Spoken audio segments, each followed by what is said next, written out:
personal medical records should be sold to help fund medical advances and develop cutting-edge technology and treatment. And that's according to Tony Blair and Woolf Hague, who today released the recommendations they claim will help the UK stay at the forefront of technological growth.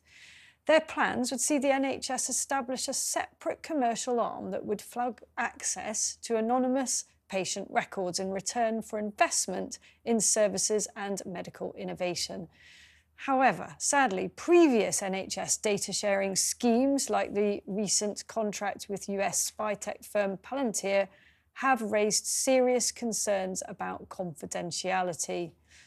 Blair and Hague may have spent their formative years tearing strips out of one another from across the dispatch box, but is hawking private medical information really a cause that they should both be backing? Well, this is slightly giving me the shudders, because this is something that's been proposed has been explored for a very, very long time. We cast back to the middle of the Labour years, and there was a very serious attempt to get this up and running.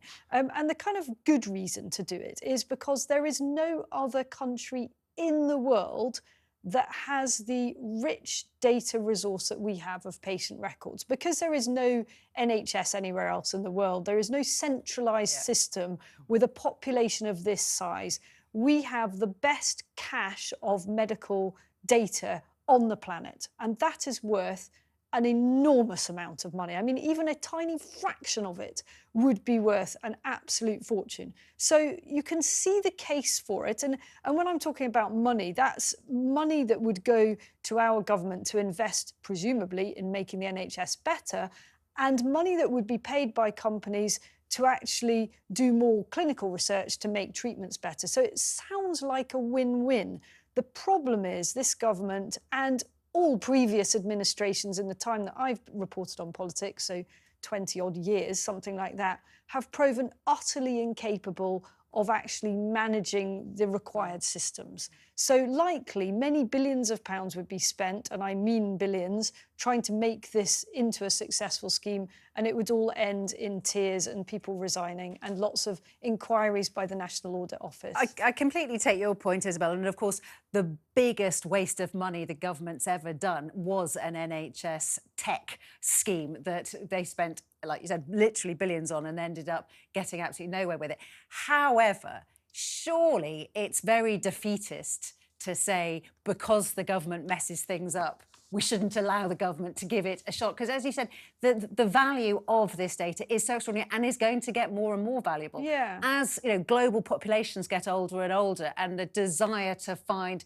cures for more and more diseases, and the money available goes higher and higher, just seems to me it's got to be worth a shot. Yeah, I actually agree with you. I think on balance, Yeah, the crux of it, I mean, sharing medical data, sell it if you must, but sharing it is a good principle. So the base of knowledge is increased. For the greater good. For the greater good. So actually, I'm in favour of it in principle, as long as the NHS and by extension the government can guarantee the anonymity of the patient's data being discussed. That's what worries me. If they can't guarantee the anonymity, then they're in trouble. This whole thing is in trouble. And, they will struggle to tell you 100% no information will be linked to people's names. And if that gets out, then this whole thing falls. Yeah, and linked to that, they're talking about a cloud-based system where we finally have I'm worried. Finally have access to our own medical records, which we should have had for decades, really. But that raises serious, data security, privacy breaches. Because what if somebody else hacks into your account, your personal health account, the same way they hack into your bank account or your or a medical insurance company? That's what a lot of people will be concerned about. That they will be able to have a sneaky look at your personal medical data to work out if they want to insure you. Well, they can already do that. I mean, when you apply for health insurance, of course, they have access. You have to give them permission, otherwise they don't know what they're insuring. Yes, well, you give them permission. That's the point. If they could just go around and say, as some car insurance companies have been accused of saying, well, we're simply not going to insure this postcode, or simply not going, because they've looked at the data and worked out that postcode or even that ethnicity, and that's been proven there's been some racial biases. So you do get into all of those sorts of arguments. Indeed. Thanks, JJ, for all your